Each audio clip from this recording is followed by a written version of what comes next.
When I began chairing the WHO Commission on Social Determinants of Health, I said, not really knowing what I meant, that we wanted to create a global movement on social determinants and health equity. I didn't quite know what a global movement meant, but I would say right here today in Norrköping is evidence of that global movement. I didn't have in mind when I said that there would be a meeting in Norrköping looking at the interim recommendations of a commission set up for Östergötland. Never occurred to me that that might be part of the global movement, and that's why I'm absolutely delighted that it's happening. When I was invited to go to the Swedish Parliament, which I've done a couple of times, earlier this year, last year,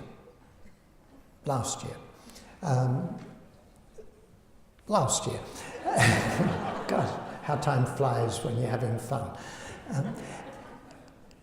And I had just come from a meeting of SALA, the Swedish Association of Local Authorities and Regions. And I said to the people I met at the Parliament that there was real interest in this agenda, social determinants, right across Sweden. The enthusiasm in the room in that SALA meeting was palpable. You could just about touch it. We had the Malmö Commission. I knew that the Östergötland Commission was happening. I knew about Göteborg. And I said to them in the Parliament, you know, if you don't take action nationally, you'll find that every local authority in Sweden is taking action on social determinants of health, and you'll be running to catch up. You'll do what national politicians commonly do. They wait till 90% of the population's all marching in one direction, then they run round the march and get in front and pretend they were leading it. I haven't been invited back. Let me just repeat what I said to the journalist at lunchtime, the television, who asked what I thought of what was going on here. And I said, first, it would be possible from the outside to imagine that in egalitarian Sweden, with half a century of social democratic policies, the Nordic welfare state, that there would be no inequalities in health. And yet we know right here in this region, there are very clear inequalities, a social gradient, as there are in other parts of Sweden. Second, I said that when people think about inequalities in health, commonly they assume we mean inequalities in health care. But we know that by and large in Sweden, as in the UK, there may be some residual inequities in access to healthcare, but you've solved that problem. The inequalities in health are not due to inequalities in access to healthcare. They arise because of the onset of illness, differentials in the onset of illness. But, I said, people usually think, well, it must be smoking, or drinking, or eating. Yeah, and those things are very important. But the third thing I said was that health inequities follow from inequities in society. And in fact, health tells us how we're doing as a society, and the unfair distribution of health tells us how we're doing as a society. And that I was delighted that what Östergötland was doing was very much of a continuum between what we did with the WHO Global Commission, what Malmö did in picking up the Global Commission, saying, let's do this for one city in Sweden, what we did nationally in England, and our European review. And, I added, the fact that here the local politicians were involved from the very start is really very important. Because if a group of experts comes and says, this is what you should do, another journalist asked me today, how do the politicians take to your recommendations? And I said, the one generalization I can make about politicians is that you can't generalize. So if you come with a set of recommendations, the politicians may or may not like them, they may or may not do anything about them, but if they're involved from the very beginning, it's not us, the experts, telling them, the politicians, what to do. It's we who live here trying to figure out what to do for us. I'm not going to go into the specifics of the recommendations in Östergötland. You've heard about them, you've read about them. Just to say, I'm absolutely delighted. What I want to do is put it in a context of what we've been trying to do in involving local government, particularly in England, but elsewhere. So, as I mentioned, the Global Commission published in 2008. In Britain, I was commissioned to address the question of what could we do in one country if we wanted to adapt the recommendations of the Global Commission to England. So I did this review known as the Marmot Review, and I called it Fair Society, Healthy Lives. Now I'm told that people in Europe, when the British talk about being fair, they think we're talking about cricket. I was worried that if I used the term social justice, that might be seen as socialism. But I thought people across the political spectrum could relate to fairness, playing the game properly. It's not fair if some people should miss out. Fairness. And indeed, there was a good side and a bad side to that. It was adopted by the current government. It was commissioned by a Labour government. It was adopted by a centre-right government, Conservative-led coalition government. And indeed, they use the word fairness all the time. Every policy they have, they call it fair. They may be cutting the top rate of tax, but they call it fair.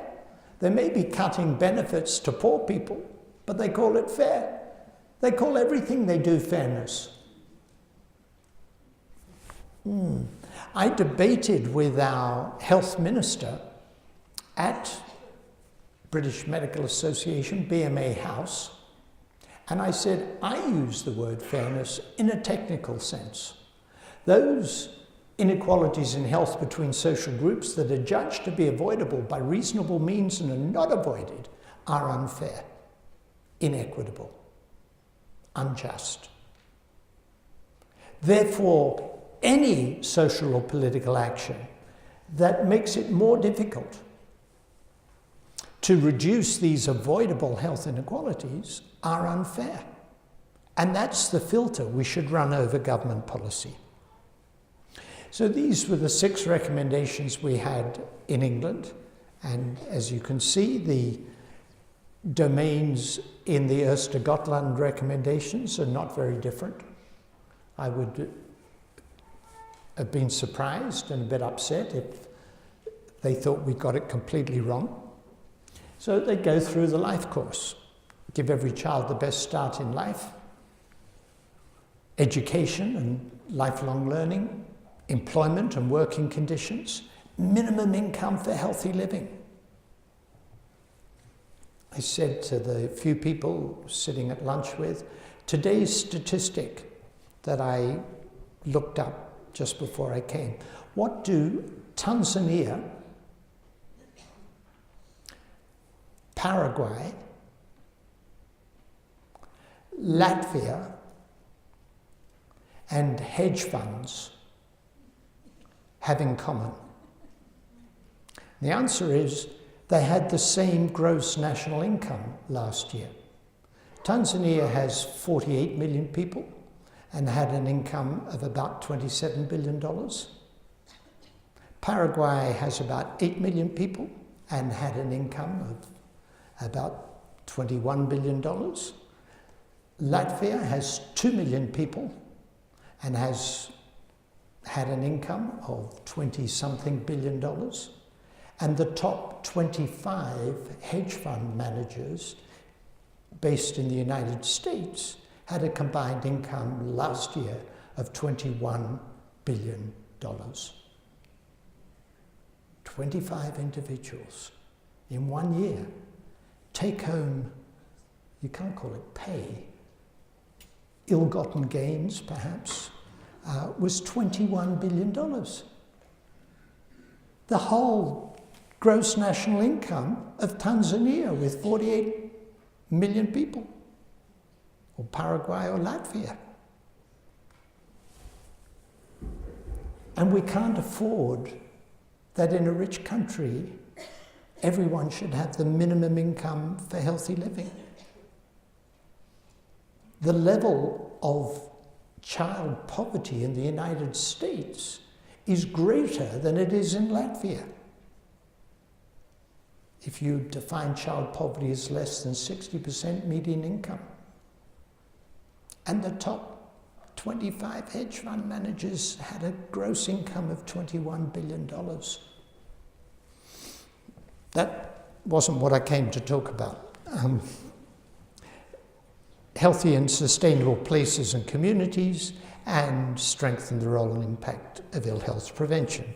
And this was figure 1 from the English Review. And the findings from Östergötland are not terribly different. Each dot here represents a small area of the country, a neighborhood, classified by income deprivation. And the top graph is life expectancy. And you can see that people near the top have shorter life expectancy than those at the top. People in the middle have shorter life expectancy than those near the top. In fact, it's a gradient, goes all the way from top to bottom. This graph is disability-free life expectancy, and the gradient is steeper. It means that inequalities are not confined to the worse off. I was delighted to see in the Östergötland recommendations the principle of proportionate universalism. If you targeted actions only on the poorest, the people down here, you miss the gradient. You miss all those people. You miss us. You miss you and me, who maybe not at the very top, but we're perhaps in the upper third somewhere, and our health is not as good as it could be if we're at the very top. So a universalist approach suggests we've got to have approaches that include all of us. Proportionate universalism is the idea of investing proportionate to need. I congratulated colleagues in our Department of Health on the public health outcomes framework that they developed. I said it was brilliant. She said, you ought to. It's your work. Ah, well, okay, very good. Our fingerprints are all over it. So when I said that a centre-right government has adopted our work, they produced a public health outcomes framework that looks at increased healthy life expectancy, reduced differences between communities through greater improvements in more disadvantaged communities. They adopted the principle of proportionate universalism, and they have in the framework the social determinants of health. So monitoring is absolutely vital, because even though a government might be a bit reluctant to do policy A or policy B, if the monitoring's happening, then they can see what's happening, what isn't happening. And secondly, in the Health and Social Care Act that the current government introduced in 2012, there was a legal duty to have regard to reduction of health inequalities. And public health in England was transferred to local authority. That was very threatening to some public health doctors, but it creates an opportunity, maybe a threat, but it's an opportunity to work with other parts of local government. And they set up health and well-being boards. There are some areas for concern. As I'll show you in a moment, our progress on child poverty is not encouraging. NEETs, not in employment, education or training. We still have high levels of youth unemployment.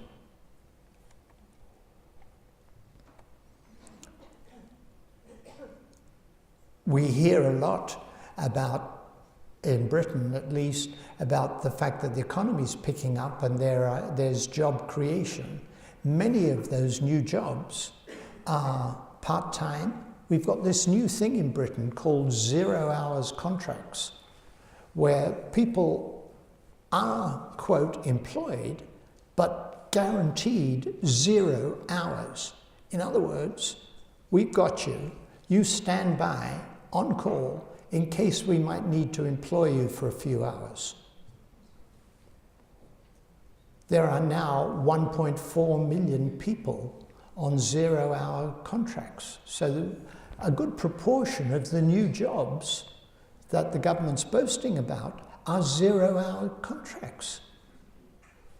It's ghastly, absolutely ghastly. It doesn't guarantee you a reasonable standard of living. It guarantees you can't get a job somewhere else that might pay you a bit more. And that relates to challenges to the minimum income standard. We do have a movement for a living wage.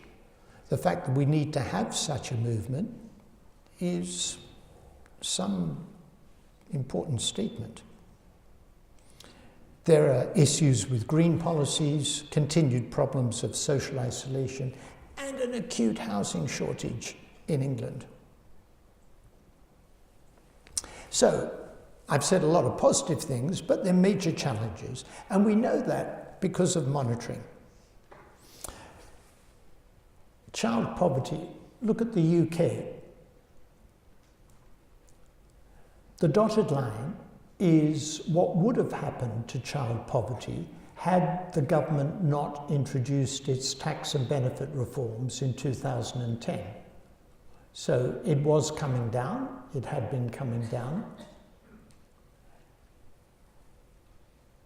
and it was predicted to go up somewhat because of the long-term effects of the Great Recession. This is the effect of government reforms on child poverty. And I presented this graph, and the top one's Northern Ireland. I presented this graph to a cross-government group of officials from different government departments and said, I'm not party political. I never make statements in public about which political party I vote for. I'm not party political. I'm looking at the effect of government policy on the likely impact on health inequalities. If child poverty gets worse, it will make it harder to reduce the inequities in early child development. And the effect of government policy is to make child poverty worse.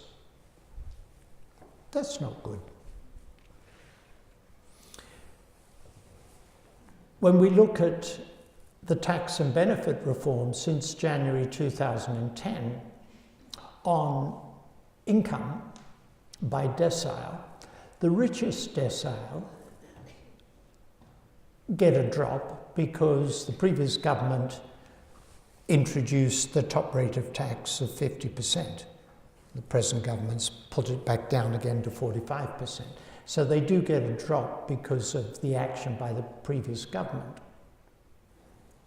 But every decile below the 10th, the top, the lower the income to begin with, the greater the drop as a result of the tax and benefit changes.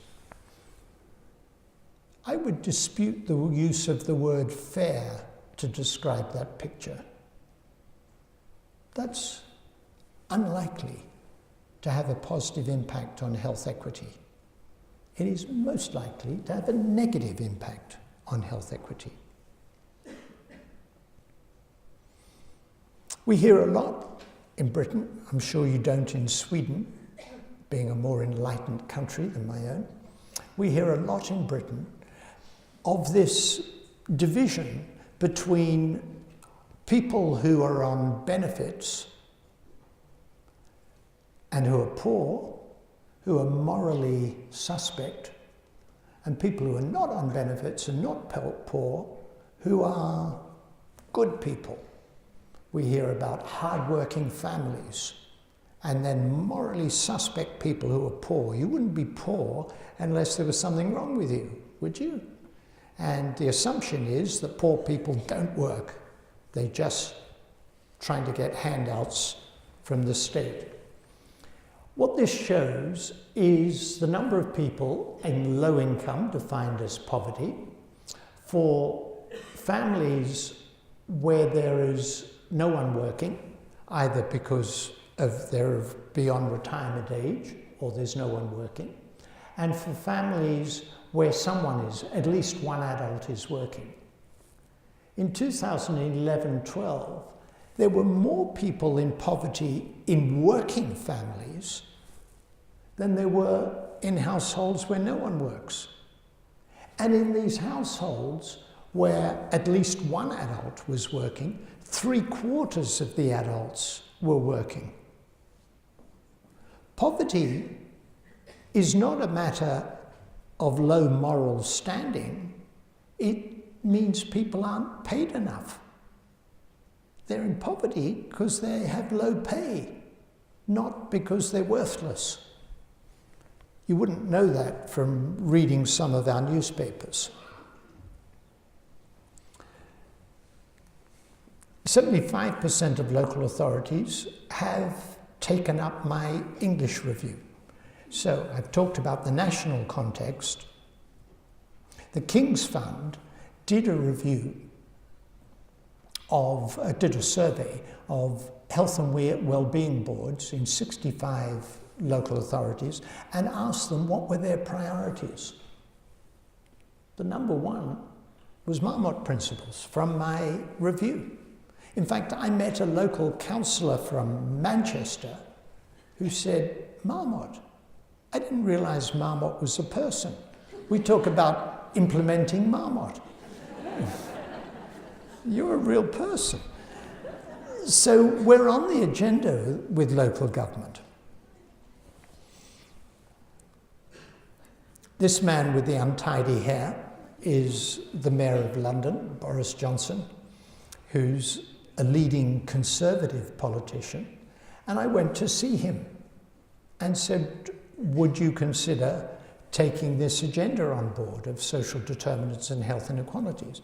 And they produced a London health inequalities strategy by the Mayor of London, a very prominent, very right-wing Conservative politician, produced a strategy on health inequalities for London, empowering individuals and communities, equitable access to high-quality health and social care services. Wow. Conservative Mayor of London, address income inequality in health. Health, work and well-being, healthy places. Now, I show this because I want to make the point that this does not require a left-of-centre politician to take this on board. We got a conservative, leading Conservative Mayor of London to have a health inequalities strategy. And we've been working with them. I love firefighters. Why do I like firefighters? We partnered with London, we partnered with Liverpool up in the north. And on one of my visits to Liverpool, I was taken to a fire station. I was hosted by the Merseyside Fire and Rescue Service. I thought, what am I doing here? Apart from the fact that I had my chance to sit in a fire engine and fulfilled a boyhood dream of sitting in a fire and having my photo taken with a firefighter, a chief. It was wonderful. But what am I doing here? Well, it turns out the story they told me, we are all macho white males. And we go off and we fight a fire and somebody died, and we come back and we say, that shouldn't have happened. That was unnecessary. They really should have done something about preventing that fire. And then they said, they should have. Maybe we should have. So they went into people's houses. Everybody loves firefighters, so they could get access into people's houses. And they'd say, have you thought about fitting smoke alarms? People said, smoke alarms? I've got a leaky roof. Why would I worry about smoke alarms? And they said, you know, you can get a grant from the local authority that will help pay to fix the roof. So these burly white males became social workers. They were helping people negotiate their way through the local authority to get a grant to fix the roof. And then they said, do you know who dies in fires? Alcoholics, smokers, down and out, and so on. They said, we'll try and get people not to smoke in bed. And then they thought, while we're up, why don't we get them not to smoke? And they got engaged. They got the kids playing football. They teamed up with Liverpool Football Club to get the kids off the street playing football. They allowed older people access to the gymnasium in the fire station, and so on. So then the West Midlands wrote to me and said, we'd like to be Marmot partners, the West Midlands Fire Service. When I spent a year as president of the British Medical Association, I said to the general practitioners, do you know what the firefighters are doing addressing social determinants of health inequity? What are you doing? The firefighters are doing more to address social determinants of health inequity than the doctors. So we tried to get the doctors engaged. And I said, my friends, I went last week, I talked to a meeting of chief fire officers. I've got a new constituency, fire officers. So West Midlands Fire Service is supporting young people into employment and training. They're getting engaged, improving young people's lives. I never imagined in my wildest dreams that we'd be partnering with firemen. Older people, smoking, alcohol and drugs, people with mental health issues. So the firefighters are now engaged with other services in trying to improve people's lives. It'll improve their health and it'll reduce the risk of fire. I want to finish by just saying a word or two about monitoring. I said we were working with London. We were commissioned to look at the report on the impact of demographic change, the Great Recession, and the welfare reform policies on health inequalities in London. And we looked at 4 domains: employment, economic security, housing, as 3 social determinants, and then health and well-being. So let me show you something complicated, but to show you why. Let's look at 16 to 18-year-olds not in employment, education, or training. Very important for health. This horizontal line is the average for London. This horizontal line gives the spread in London. So 10.2% of young people not in employment or education is the worst, and 2% is the best in London. And the blue diamond is the average for England. So the average for England is a bit worse than the average for London. So there are more young people not in employment, education or training in the country as a whole. And then this is Lambeth, the London Borough of Lambeth. So it's one London borough. So in one graph, we can compare, let's say Lambeth was my locality, we can compare Lambeth with the range in London, with the average in London, and with the national average. And then we did it for, I'm not going to take you through all of these, we did it for a whole range of important indicators. So when we look at unemployment, here's Lambeth, London, and England. So this is over time. We can see what's happening. So I'm just using Lambeth as an example, but you can see in a few pictures, you can figure out what's going on in your locality, how it compares with the region and with the country. Job seekers allowance, and so on. I think monitoring is really very valuable. As I said a few moments ago, it tells us what's going on. It keeps the politicians engaged. Look what's happening in our local area, which we think will damage people's lives. And I won't go through all that.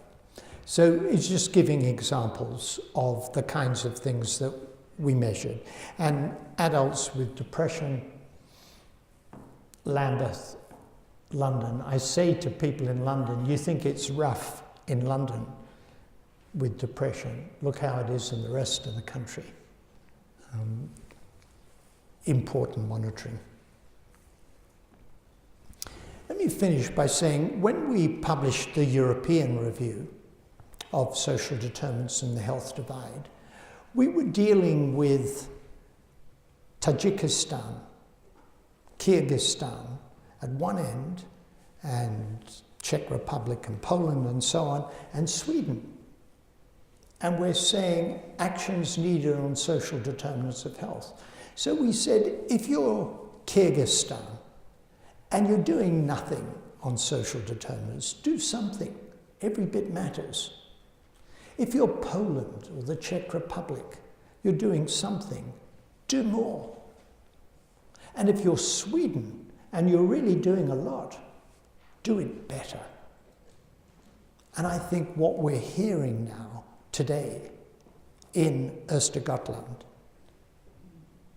is politicians, experts, and I hope local people saying, we want to do it better. Thank you.